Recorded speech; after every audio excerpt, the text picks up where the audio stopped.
உலகம் முழுவதும் பரவி வாழ்கிற தாய் தமிழ் உறவுகள் அனைவருக்கும் வணக்கம். நேற்று 11ஆம் தேதி பெரியார் திடலில் மனோஜ் மிட்டா என்கிற பத்திரிகையாளர் அவர்கள் ஆங்கிலத்தில் எழுதிய ஒரு நூல் சாதியின் பெருமை என்கிற ஒரு நூல் வெளியீட்டு விழா நடந்தது. நூலை வெளியிட்டவர் ஐயா கி வீரமணி அவர்கள். நூலை பெற்றுக்கொண்டு பேசியவர் விடுதலை சிறுத்தைகள் கட்சியினுடைய தலைவர் மதிப்புக்குரிய அண்ணன் தொல் திருமாவளவன் அவர்கள்.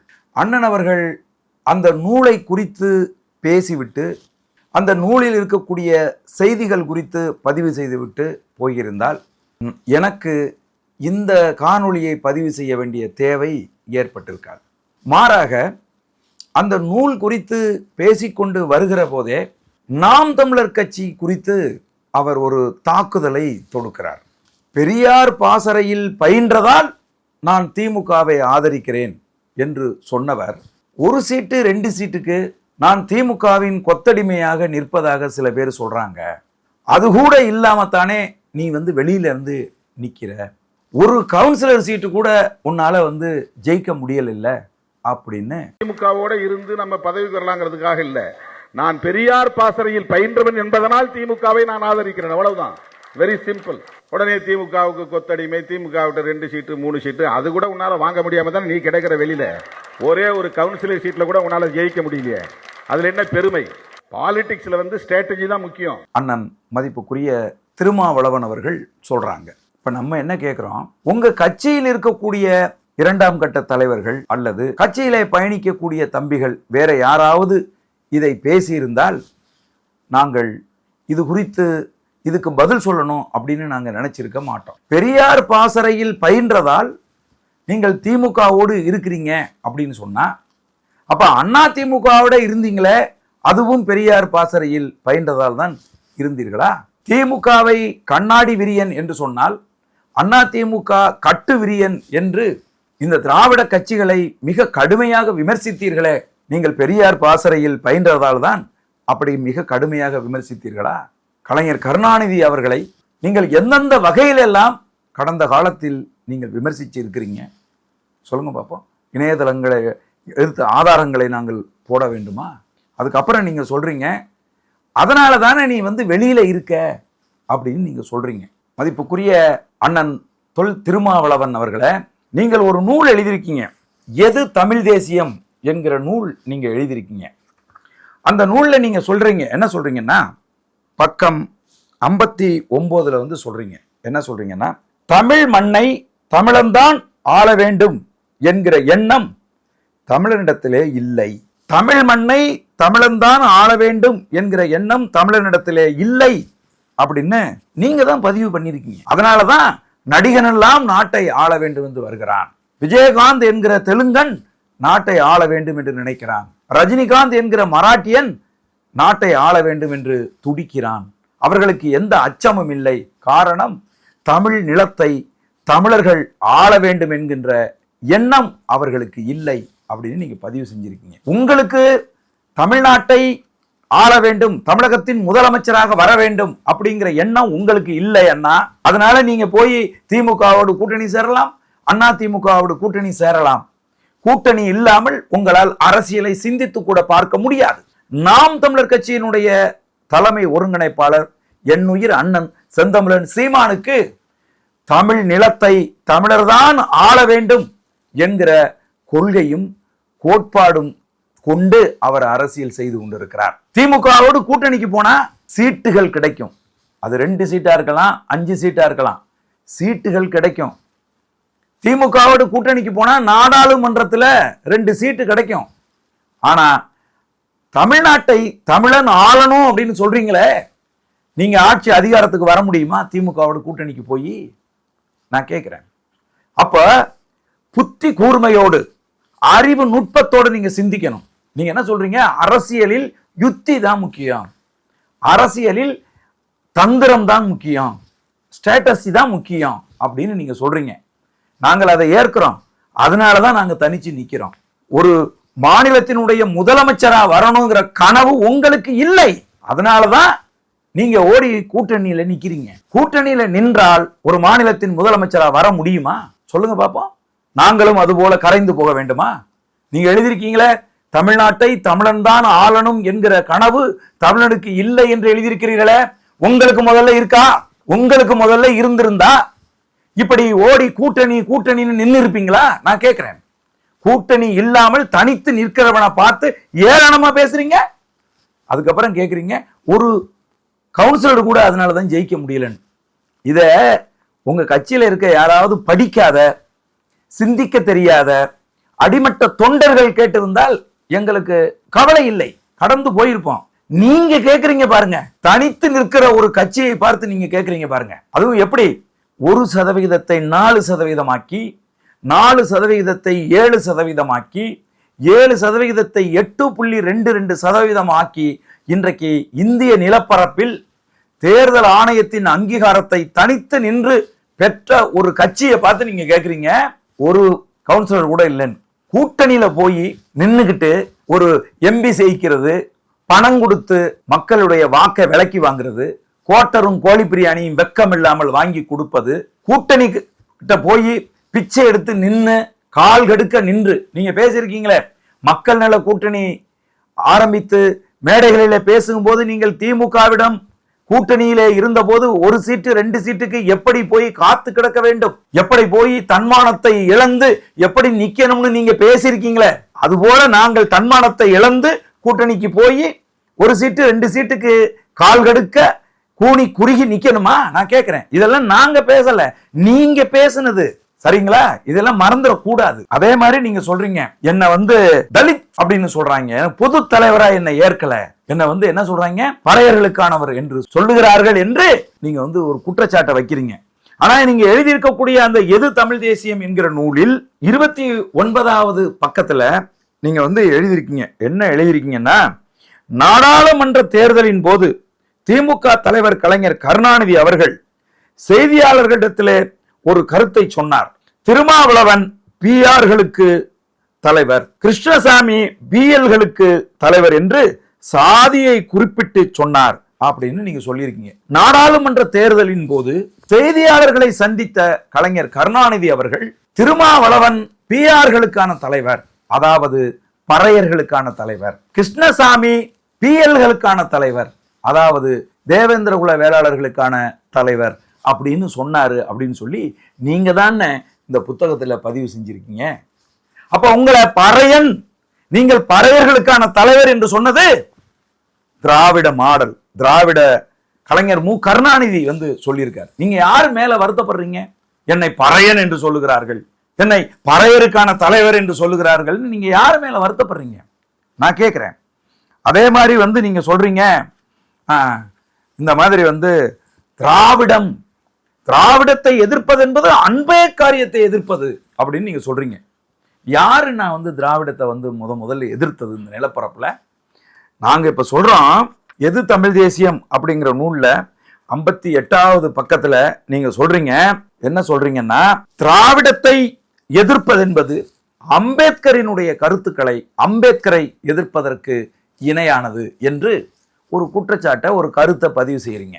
அதாவது அந்த ஐயா கி வீரமணி அவர்கள் அந்த மேடையில இருக்காங்க அப்படின்னு சொல்லிட்டு அவரை மகிழ்விக்க வேண்டும் என்பதற்காக இது போன்ற கருத்துக்களை எல்லாம் நீங்க சொல்றீங்க. ஆனா உங்களுடைய நூல்களின் வாயிலாக உங்கள் கருத்தை கற்று, உங்கள் கருத்தை ஏற்று பயணித்து இன்றைக்கு தமிழ் தேசிய அரசியல் களத்திலே நிற்கிற எங்களுக்கெல்லாம் பேர் அதிர்ச்சியா இருக்கு நீங்க பேசுறது. காரணம் என்ன அப்படின்னு கேட்டீங்கன்னா, இந்த எது தமிழ் தேசியம் என்கிற நூல்ல நீங்க என்ன சொல்றீங்க அப்படின்னு கேட்டா, அதாவது 58வது பக்கத்துல சொல்றீங்க, என்ன சொல்றீங்கன்னா, இந்தியாவில் இருக்கக்கூடிய தேசிய இனங்கள் எல்லாம், இப்ப கன்னடன் அப்படின்னு எடுத்துக்கிட்டா அவன் முதலில் தன்னை கன்னடனாக உணர்கிறான், அதன் பிறகுதான் அவன் இந்தியனாக உணர்கிறான். தெலுங்கர் என்று எடுத்துக்கொண்டால் அவர்கள் முதலில் தங்களை தெலுங்கர்களாக உணர்கிறார்கள், அதன் பிறகுதான் தங்களை இந்தியர்களாக உணர்கிறார்கள். இந்தியன் என்பதை கூட தமிழன் முதன்மையாக வைப்பதில்லை. அவன் தமிழனாவும் உணர்றதில்லை, அவன் இந்தியனாவோ தமிழர்கள் உணர்வதில்லை. சரி, வேற என்னவாயா உணர்றாங்க அப்படின்னு கேட்டா, சாதியைத்தான் முதன்மையாக வைக்கிறான். தமிழர்கள் சாதியைத்தான் முதன்மையா வைக்கிறாங்க, தங்கள் அடையாளமா சாதியைத்தான் முதன்மையா வைக்கிறாங்க. தேசிய இன உணர்வு அவனிடத்திலே இல்லை. தமிழர்களுக்கு தேசிய இன உணர்வு சுத்தமா கிடையாது. அப்போ அதற்கு என்ன அடிப்படையான காரணமாக இருக்கும் என்றால், இத்தனை காலமும் தமிழனை தமிழ் தேசியம் வழி நடத்தவில்லை. ஏன் தமிழன் தன்னை தமிழனாவும் உணரல, இந்தியனாவும் உணரல, சாதியத்தை முன்வைத்து அவன் தன் அடையாளத்தை சொல்றான்? என்ன காரணம் அப்படின்னு கேட்டா, இத்தனை காலமும் தமிழனை தமிழ் தேசியம் வழி நடத்தவில்லை. சொல்லிட்டு என்ன சொல்றாருன்னா, இல்லாத ஒரு தேசியம் திராவிட தேசியம் அவனை வழி நடத்தியது. ஏன் தமிழன் சாதியா இருக்கான் அப்படின்னா, ஏன் தமிழன் தமிழனா உணரல அப்படின்னா, ஏன் தமிழன் இந்தியனா கூட உணரலை என்று கேட்டால், இங்க தமிழனை தமிழ் தேசியம் வழி நடத்தவில்லை, இல்லாத திராவிடம். அண்ணா நல்லா கேட்டுங்க, நீங்க தான் எழுதிருக்கீங்க 58வது பக்கத்துல. இல்லாத திராவிடம் வழி நடத்தினதுனாலதான் அவன் இன்னைக்கு தன்னை தமிழனாக உணராமல் சாதியா உணர்றான் அப்படின்னு நீங்க சொல்லியிருக்கீங்க. அப்ப திராவிடத்தை நீங்க எதிர்க்கிறீங்க. திராவிடத்தை எதிர்ப்பதற்கு இந்த நிலப்பரப்பில் கற்றுக் கொடுத்தது நீங்க தான் கற்றுக் கொடுத்துருக்கீங்க. இந்த புத்தகத்துல திராவிடத்தை மிக கடுமையாக சாடி எழுதியிருக்கீங்க. ஆகவே இந்த நூல்ல நீங்க தமிழ் தேசியம் குறித்து உங்களுடைய கருத்து என்னவா இருக்கு? தமிழ் தேசியம் என்பது திராவிட தேசியத்திற்கு நேர் எதிரானது. திராவிட தேசியத்தின் கருத்துக்கள் என்று நீங்கள் எதையெல்லாம் சொல்லுகிறீர்களோ அதெல்லாம் தமிழ் தேசியத்திற்கு எதிரானது. இப்ப இந்த நூல்ல நீங்க 24வது பக்கத்துல சொல்றீங்க, என்ன சொல்றீங்கன்னா, சாதியை பாதுகாப்பது இந்து மதம், இந்து மதத்தை பாதுகாப்பது இந்திய அரசு, இந்திய அரசை பாதுகாப்பது இந்திய தேசியம் அப்படின்னு சொல்றீங்க. அப்படின்னு இத்தகைய இந்திய தேசியத்திற்கு எதிரான ஒரே அரசியல் இந்தியாவில் தமிழ் தேசியம் மட்டும்தான் அப்படின்னு சொல்றீங்க. அப்ப சாதியை பாதுகாக்கிற இந்திய தேசியத்தை அடித்து நொறுக்கணும்னா இந்தியாவில் அதற்கு இருக்கிற ஒரே வாய்ப்பு தமிழ் தேசியம்தான் என்று நீங்க தானே சொல்றீங்க. தமிழ் தேசியம்தான் அப்படின்னு நீங்க சொல்றீங்க அப்படின்னு சொன்னா திராவிடத்தை நீங்கள் எதிர்க்கிறீர்கள் என்று. ஆகவே சந்தடி சாக்குல செந்தமிழன் சீமான் அவர்களை தாக்க வேண்டும் என்பதற்காக நீங்க நூல் வெளியீட்டுல போய் உட்கார்ந்துகிட்டு அண்ணனை நீங்கள் சாடுவது தவறானது, பிழையானது, அது ஏற்புடையது இல்லை. நாங்கள் இந்த நிலப்பரப்பில் வாழுகிற, அதுக்குள்ள அந்த புத்தகத்துக்குள்ள நீங்க இன்னொன்னு சொல்றீங்க, திருமாவளவனுக்கும் தமிழ் தேசியத்திற்கும் என்ன தொடர்பு, தமிழனுக்கும் தமிழச்சிக்கும் பிறந்தேன் என்பதுதான் தொடர்பு அப்படிங்கிறீங்க. அப்போ நீங்க ஒரு காலத்துல திராவிடத்தை முழுமையாக எதிர்த்து தமிழ் தேசிய கருத்தியலை ஏற்று நீங்கள் பயணித்து விட்டு இன்றைக்கு நிலை தடுமாறி திராவிடத்தின் காலை பிடித்து கொண்டு நீங்கள் அரசியல் செய்து கொண்டிருக்கிறீர்கள். செஞ்சுட்டு இருங்க, எங்களுக்கு ஒன்றும் கவலை கிடையாது. ஆனால் நீங்கள் தனித்து போட்டியிட்டு தமிழ்நாட்டை தமிழர்கள் தான் ஆட்சி செய்யணும் அப்படின்னு சொல்லி தன்னுடைய அரசியலை முன்னெடுத்து செல்லுகிற நாம் தமிழர் கட்சியின் தலைமை ஒருங்கிணைப்பாளர் அண்ணன் செந்தமிழன் சீமானை சந்தடி சாக்குல வாய்ப்பு கிடைக்கும் போதெல்லாம் தாக்குவதை நீங்கள் நிறுத்தி கொள்ளுங்கள். நீங்க கேட்டீங்க, உனக்கு அண்ணா திமுகவும் பிடிக்காது, திமுகவும் பிடிக்காது, காங்கிரஸும் பிடிக்காது, தனிச்சு நின்று என்ன புடுங்க போற அப்படின்னு கேட்டீங்க. இன்னைக்கு நாங்கள் 8.22% வாக்குகளை புடுங்கி தனித்து நின்று இன்றைக்கு நாங்கள் அங்கீகாரம் பெற்ற கட்சியாக இன்னைக்கு மாறி இருக்கிறோம். உங்ககிட்ட ஏதேனும் உதவி கேட்டோமா? நான் கேட்கிறேன். அல்லது உங்களை இழிவு செய்து எங்காவது நாங்கள் பேசி இருக்கிறோமா? என்னுயிர் அண்ணன் செந்தமிழன் சீமான் அவர்கள் உங்களை எங்காவது இழிவு செய்து பேசி இருக்கிறாரா? தனித்து நிற்பதென்பது எங்கள் கொள்கை. கட்சி ஆரம்பிக்கும் போதே எங்க அண்ணன் சொன்னார். மதுரையில 2010 மே 18 கட்சி ஆரம்பிக்கும் போதே ஒரு பேர அறிவிப்பை செய்தார். நாம் தமிழர் கட்சி திராவிட கட்சிகளோடு ஒருபோதும் கூட்டணி வைக்காது அப்படின்னு பேர அறிவிப்பு செய்திருக்கிறார். நாம் தமிழர் கட்சி ஒருபோதும் தேசிய கட்சிகளோடு கூட்டணி வைக்காது அப்படின்னு ஒரு பேர அறிவிப்பை செய்திருக்கிறார். காலத்துக்கு காலம், நேரத்துக்கு நேரம் மாறி மாறி பேசுவது உங்களுக்கு வேண்டுமானால் பழக்கமா இருக்கலாம். ஆனால் என்னுயிர் அண்ணன் செந்தமிழன் சீமானுக்கு அது வழக்கம் இல்லை. ஆகவே உயிர் கொள்கையாக நாங்கள் திராவிடத்தை வீழ்த்துவோம், தேசிய கட்சிகளை தமிழகத்தில் இருந்து அகற்றுவோம் அப்படிங்கறதான் எங்கள் உயிர் கொள்கை.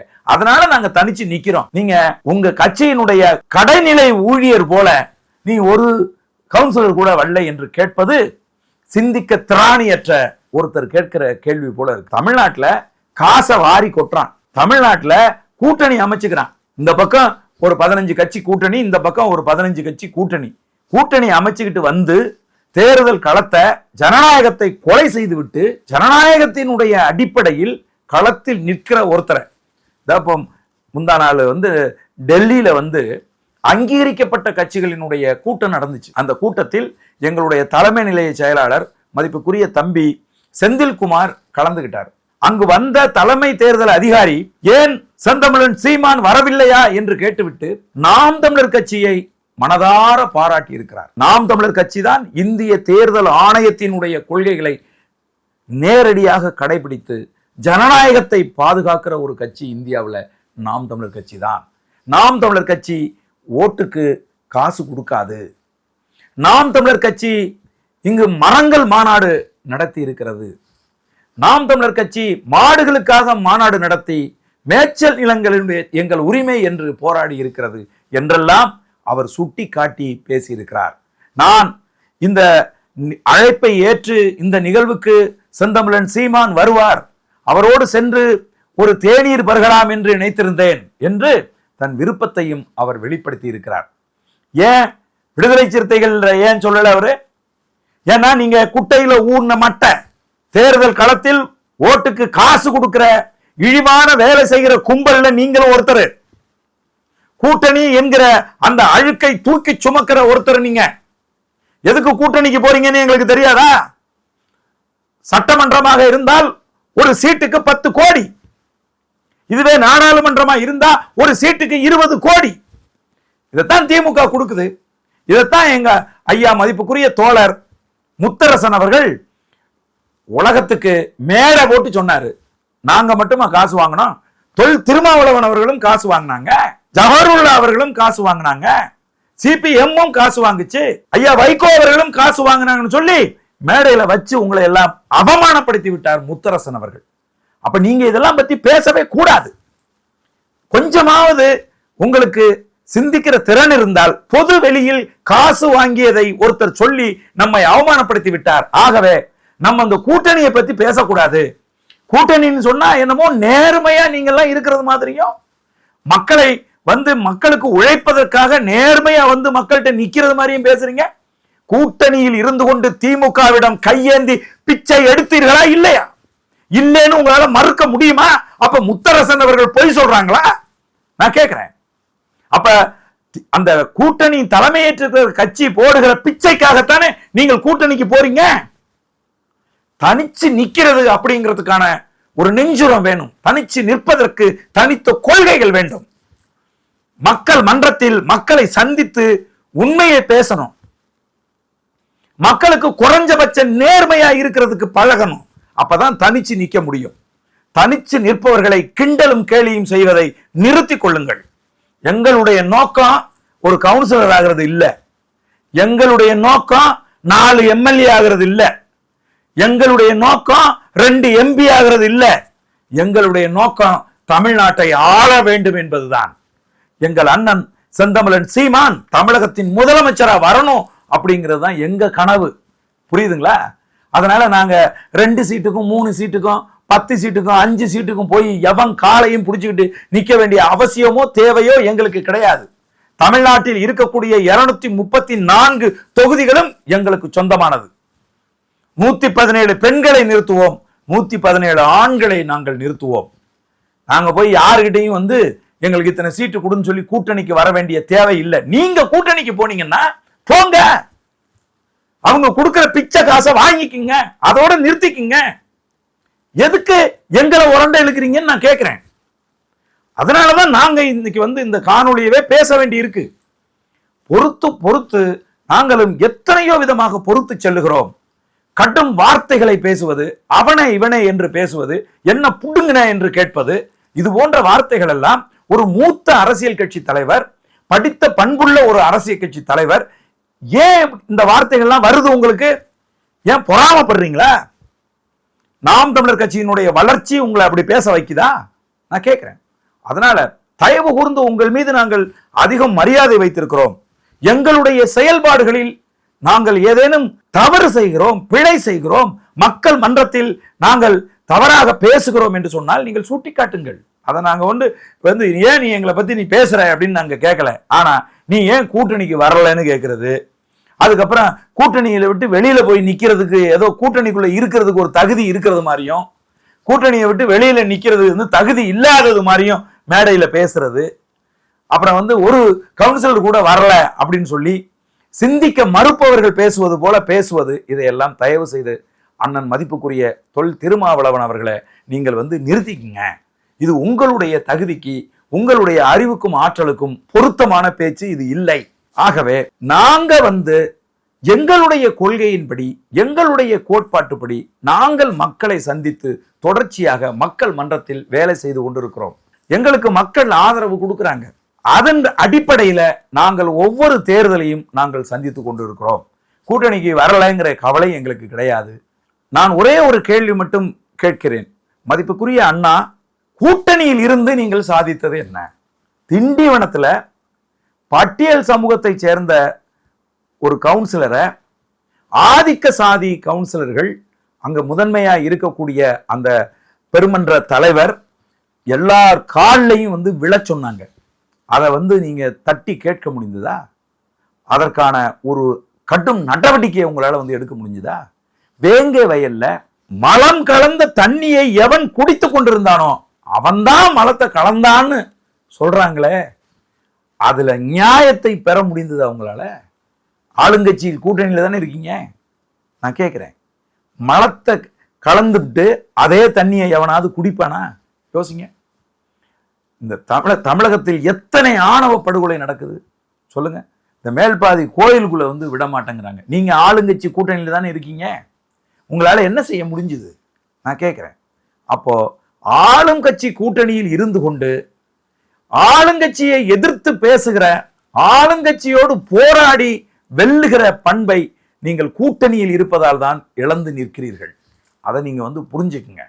அதனால கூட்டணிக்கு வெளியில இருந்து நாங்கள் இன்றைக்கு முன்னெடுக்கிற சாதி ஒழிப்பு, நான் கேட்கிறேன், உங்களுடைய சாதி ஒழிப்பு திட்டம் என்ன சொல்லுங்க, வெளியிடுங்க பார்ப்போம், வெளியிடுங்க. நாங்கள் இன்றைக்கு சாதி ஒழிப்பு களத்தில், அரசியல் களத்தில் பல மாவட்ட செயலாளர்களை பட்டியல் சமூகத்தை சேர்ந்தவர்களை என்னுயிர் அண்ணன் செந்தமிழன் சீமான் நியமித்திருக்கிறார். தேர்தல் களத்தில் பொது தொகுதியில் என்னுயிர் அண்ணன் செந்தமிழன் சீமான் கடந்த நாடாளுமன்ற தேர்தலில் 24க்கும் மேற்பட்டவர்களை பொது தொகுதியில் பட்டியல் சமூகத்தை சேர்ந்தவர்களை நிறுத்தி இருக்கிறார். திமுக நிறுத்தி இருக்கா? எந்த வகையில திமுகவை நீங்க சாதி ஒழிப்பு களம் அப்படிங்கிறீங்க? எந்த வகையில திமுகவை நினைச்சு நீங்க அப்படியே பெருமை அடைகிறீங்க அண்ணா? நான் கேட்கிறேன். அப்போ சாதி ஒழிப்பு களத்தில், சமூக நீதி களத்தில் நாம் தமிழர் கட்சி தான் இன்றைக்கு இந்த நிலப்பரப்பில் முதன்மை இடத்துல இருக்கு.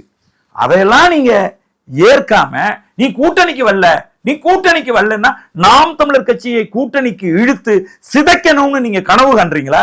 உங்க கனவு வெறும் கனவா தான் போகும். உங்கள் கனவு காணல் நீரா தான் போகும். உங்கள் கனவு ஒருபோதும் நாம் தமிழர் கட்சியிடம் செல்லுபடி ஆகாது. ஏனென்றால் உங்களுக்கு முதலமைச்சராக வேண்டும் என்கின்ற கனவு இல்லை, எங்களுக்கு முதலமைச்சராக வேண்டும் என்கின்ற கனவு இருக்கிறது. ஆகவே நாங்கள் தனித்துதான் நிற்போம். நீங்க தனிச்சு நிக்கிறோம் அப்படிங்கிறத சுட்டிக்காட்டி விமர்சிப்பதை இதோடு நிறுத்திக் கொள்ளுங்கள் அண்ணா. நன்றி, வணக்கம்.